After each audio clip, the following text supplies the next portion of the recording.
Welcome to new episode of Singh autozone. अभी हाल में मैंने जो लेटेस्ट लिथियम आयन टेक्नोलॉजी उस पर वीडियो बनाई थी, कैसे आने वाले समय में ज़्यादा एडवांस टेक्नोलॉजी हमें मिलेगी जबकि उसका प्राइस भी कम रहेगा। लेकिन जो आज की वीडियो है ये रहेगी, थोड़ी सी हम बात करते हैं एक बार बिल्कुल स्टार्टिंग की हिस्ट्री की बात करते हैं कि कैसे कब किस साल ये लिथियम आयन बैटरीज आई, तब टेक्नोलॉजी क्या थी, तब उसका प्राइस क्या था, कौन से साइंटिस्ट ने इसको किया था और उसके बाद से लेकर आज तक का जो बीच का पीरियड है उस दौरान क्या क्या इस पर काम हुए। बिल्कुल दोस्तों, सारा कुछ इस वीडियो में हम कवर करेंगे। तो बिल्कुल अगर आप इंटरेस्ट रखते हो लिथियम आयन बैटरीज टेक्नोलॉजी, उसकी हिस्ट्री, तो बिल्कुल बने रहे इस वीडियो के साथ। चैनल को सब्सक्राइब कर दे जल्दी से, वीडियो भी स्टार्ट कर लेते हैं जल्दी से।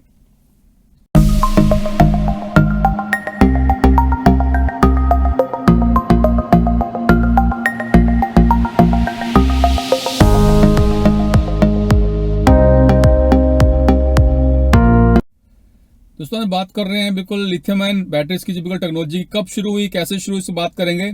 सबसे पहले 1970 में जो ब्रिटिश एक जो साइंटिस्ट है, केमिस्ट स्टैनली विटिंगम, इन्होंने बिल्कुल इस पर सबसे पहले जो प्रोटोटाइप उसको शो किया था, जिसमें कि टाइटेनियम सल्फाइड और लिथियम मेटल को एज इलेक्ट्रोड यूज किया था। बट प्रैक्टिकली ये ज़्यादा कामयाब नहीं हो पाई थी और उस टाइम जो इसका प्राइस निकल कर आया था वो तकरीबन $1000 पर किलोवाट आवर के हिसाब से इसका प्राइस निकला था। बिल्कुल उसके बाद 1973-1970 में भी इसके कई प्रोटोटाइप और अपग्रेड वर्जन भी निकाले गए, उस पर काम करते रहे, साइंटिस्ट लगे रहे। बट जो असली फाइनल जो अच्छी वाली बिल्कुल जो अपग्रेडेड सबसे ज्यादा जो आई लिथियम आयन बैटरीज टेक्नोलॉजी वो आई 1980 में, जिसको कि ऑक्सफोर्ड यूनिवर्सिटी के जो प्रोफेसर थे मिस्टर जॉन गोडिनफ और उनके जो साथी मिस्टर कोइची मिजुशिमा, इन्होंने मिलकर एक फर्स्ट डेमोन्स्ट्रेट किया था रिचार्जेबल लिथियम आयन सेल।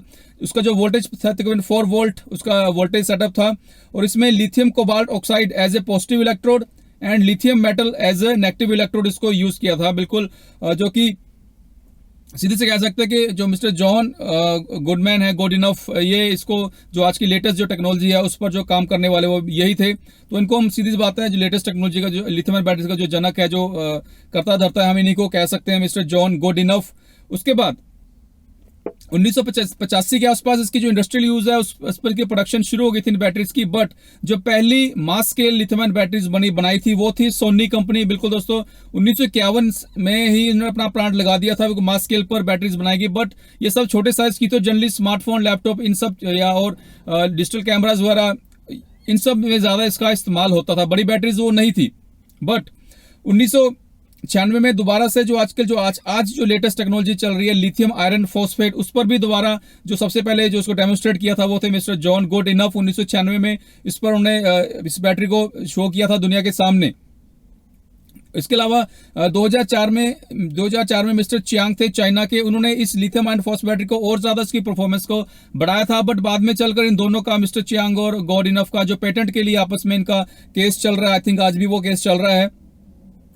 बात करें जापान की दोस्तों, 2011 में ही वर्ल्ड की जो 66% जो लिथियम आयन बैटरी जो प्रोड्यूस कर रहा था वो अकेला जापान था। बट सिर्फ अगले 5 सालों में 2016 में जो ग्लोबली जो lithium ion battery production capacity थी वो 28 गीगावाट पहुंच गई थी, जिसमें से 16.5 गीगावाट आवर तो सिर्फ चाइना ही प्रोड्यूस कर रहा था। मतलब देखिए 5 साल में बिल्कुल शक्ल बदल गई सब कुछ। अगर हम बात करें आज की डेट में जो 3 गीगा फैक्ट्रीज है, यूएसए में, 2 चाइना में, उसमें से एक तो एलजी चैम बना रहा है। आई थिंक उसमें आज की डेट में चाइना का कोई बड़ा उस तरह के बड़ा सेटअप निकल कर नहीं है गीगा फैक्ट्रीज में। इसमें चाइना का नाम आज की डेट में नहीं है, माफ कीजिए सोनी का नाम नहीं है किसी बड़ी गीगा फैक्ट्री के रूप में।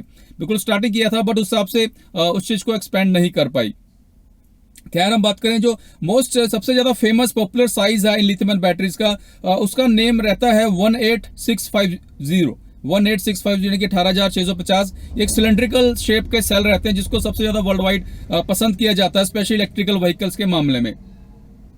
दोस्तों जहां जैसे बताया मैंने कि 1970 में 1970 में जो प्राइस बिल्कुल जो $1000 पर किलोवाट आवर था, वहीं 2015 में ये 300 से लेकर 500 $300 to $500 पर किलोवाट रह गया था। बट आज करंट जो प्राइस है वो $200 से भी नीचे आ चुका है। और मुझे पूरी उम्मीद है कि जिस हिसाब से नई नई टेक्नोलॉजी आ रही है, या बिल्कुल नॉट ओनली अपग्रेड टेक्नोलॉजी आ रही है, उसका प्राइस भी कम हो रहा है डे बाय डे, क्योंकि मास स्केल पर नई गीगा फैक्ट्रीज लग रही हैं। आई थिंक जो हम सब जानते हैं कि चाइना में एक और टेस्ला ने एक और वहां पर गीगा फैक्ट्रीज लगा रहे हैं, और उनकी अपनी जो वहां की कंपनीज थी वो जो ऑलरेडी लगी हुई हैं उसको भी एक्सपेंड कर रहे हैं। तो वर्ल्ड वाइड काफी जितना ज्यादा बड़े स्केल पर ये काम होगा उतना ज्यादा अफोर्डेबल एक जो एंड यूजर के हिसाब से जो प्राइस है, तो मैं कह सकता हूँ 2021 लास्ट नहीं तो 2022 में जो इसका प्राइस है $100 के आसपास रह जाएगा, इसमें कोई शक नहीं है। इवन जो इंडिया में भी काम हो रहा है लिथियम आयन बैटरीज पर, हम जब बात करें अगर मारुति सुजुकी तोशिबा डेंसो जो गुजरात में प्लांट लगा रही है, इसके अलावा महिंद्रा ने एलजी चैम्प के साथ टाई अप किया हुआ है, महिंद्रा भी जो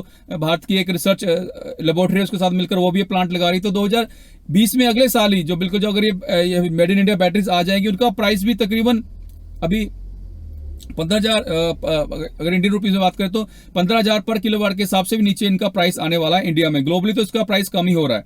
तो दोस्तों एक और अपडेट मैं आपके साथ बड़ी इंपॉर्टेंट है आपके साथ शेयर करता हूं, वो है कि एक बीच में एक बड़ा कुछ डाटा निकल कर इन्फॉर्मेशन लीक हुई थी कि 2000 से लेकर 2011 तक कुछ कंपनी ने मिलकर लिथियम आयन बैटरीज के केस में एक प्राइस फिक्सिंग की थी। इसमें से जिन कंपनीज का नाम आया था उसमें सबसे पहले बिल्कुल Sony, LG, Samsung, Panasonic, Sanyo और हिताची, मतलब उसमें कहा गया था इन कंपनीज ने मिलकर आपस में एक ग्रुप बनाकर काफी इनका प्राइस जानबूझकर ज्यादा रखा है, प्राइस फिक्सिंग की थी, जिसमें से आई थिंक बाद में जो सोनी है वो एग्री हो गई थी सेटलमेंट $20 मिलियन का सेटलमेंट भी किया था इस रिगार्डिंग। तो बिल्कुल दोस्तों आप समझ सकते हैं कि मिसयूज भी हुआ है, बट आज की डेट में आई थिंक ये काफी ज्यादा फैल गया है, काफी कंपनीज में काम आई। तो अच्छी बात है कि ये इस तरह का प्राइस फिक्सिंग दोबारा कोई अगर ना हो तो अच्छी बात है, क्योंकि अल्टीमेटली जितना प्राइस कम होगा उसका एंड यूजर जो हम अपनी बात करते हैं जो इलेक्ट्रिकल सेगमेंट उसको बढ़ाने में या अल्टीमेटली का प्राइस कम करने में, अल्टीमेटली जो हम एंड यूजर है, हम जैसे मेरी हम आपकी बात करता हूं, तो जितना ज्यादा सस्ती बैटरी होगी, क्योंकि 40% प्राइस तो आज भी इन बैटरीज का ही, तो ऐसे में अगर 2020 तक कोई गाड़ी आती है और वो इस टेक्नोलॉजी की वजह से, इन सब की प्राइस कम होने की वजह से अगर प्राइस 25% तक कम हो जाता तो बहुत बड़ी बात होने वाली दोस्तों। काफी ज्यादा इफेक्ट पड़ेगा इलेक्ट्रिकल व्हीकल सेगमेंट में, स्पेशली इंडिया में यहाँ, क्योंकि यहाँ पर प्राइस कॉन्शियस हम लोग ज्यादा रहते हैं। तो आज के लिए इतना ही। वीडियो पसंद हो शेयर जरूर कीजिए। धन्यवाद दोस्तों वीडियो देखने के लिए।